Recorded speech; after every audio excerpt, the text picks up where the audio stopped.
আমি একজন গানের শিল্পী দেলোয়ার শেখ, বাড়ি জাহাঙ্গীরপুর, শেখ বাড়ি, জাহেদ আলী শের নাতি, বাবার নাম রুস্তম আলী।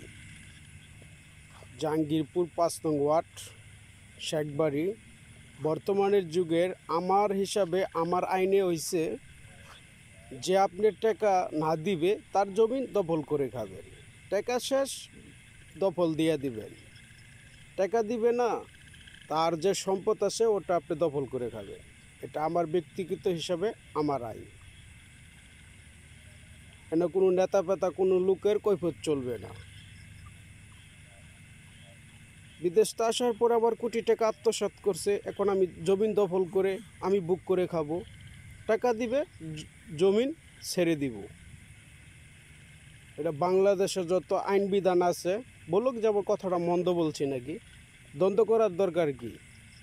সে আমার টাকা মেরে দিছে, আমি তার জমিন দখল করে খাচ্ছি। আমার টাকা দিবে, জমিন দিয়ে দিব।